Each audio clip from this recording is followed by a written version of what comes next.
ఆషాఢమాసం చివరి ఆదివారం అమావాస్యను పురస్కరించుకుని ప్రసిద్ధ పుణ్యక్షేత్రం ఏడుపాయల వనదుర్గా భవానీ అమ్మవారిని వివిధ రకాల పూలతో అమ్మవారిని అర్చకులు విశేష అలంకరణ చేశారు.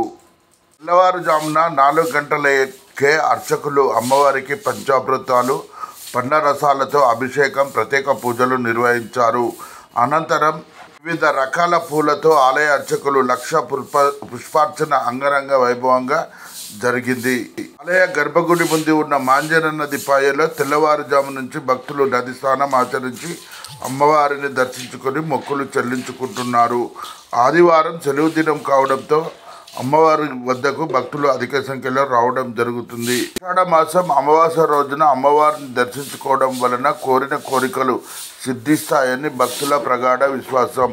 ఏడుపాయల అమ్మవారి దర్శనానికి వచ్చే భక్తులకు ఎలాంటి అసౌకర్యం కలగడం లేదు.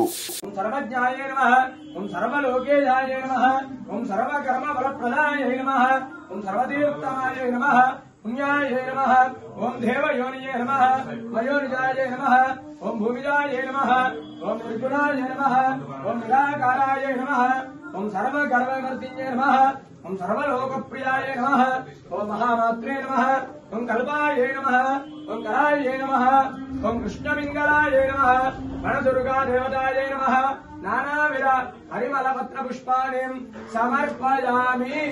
तमौलिं शंखारिष्टां भीतिहस्तां त्रिनेत्रां हेमाब्जस्तां पीतवस्त्रां प्रसन्नां देवीं दुर्गां दिव्यरूपां नमामि.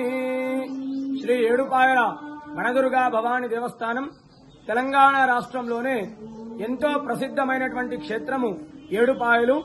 మరి ఆషాఢ మాసం ఆదివారం అమావాస్య చివరి ఆదివారం ఈరోజు అమ్మవారికి విశేషంగా పంచామృతాలతో పళ్ల రసాలతో అభిషేకము, తదనంతరం అమ్మవారికి రంగురంగుల పువ్వులు, విశేషమైనటువంటి అమ్మవారికి ఇష్టమైనటువంటి పూలతో లక్ష పుష్పార్చన కార్యక్రమము అంగరంగ వైభవంగా జరిగింది. ఉదయం నుండే కూడా భక్తుల రద్దీ అధికంగా ఉంది. ఈరోజు అమావాస్య అమ్మవారికి ఎంతో విశేషమైనటువంటి రోజు. ఈ రోజు అమ్మవారిని దర్శించుకోవడం వల్ల సకల కోరికలన్నీ కూడా నెరవేరుతాయి. విద్య, ఆరోగ్యము, సంతానము, రాజకీయము అన్నీ కూడా సిద్ధిస్తాయి. మరి ఒక తెలంగాణ రాష్ట్రం నుండే కాకుండా ఆంధ్రప్రదేశ్, కర్ణాటక, మహారాష్ట్ర ఇతర రాష్ట్రాల నుండి కూడా భక్తులు అధిక సంఖ్యలో వచ్చి అమ్మవారిని దర్శించుకుంటారు. అదేవిధంగా మంజీరా నదీ పాయలో స్నానాలు ఆచరించి అమ్మవారికి మొక్కుబడులు చెల్లించుకుంటున్నారు.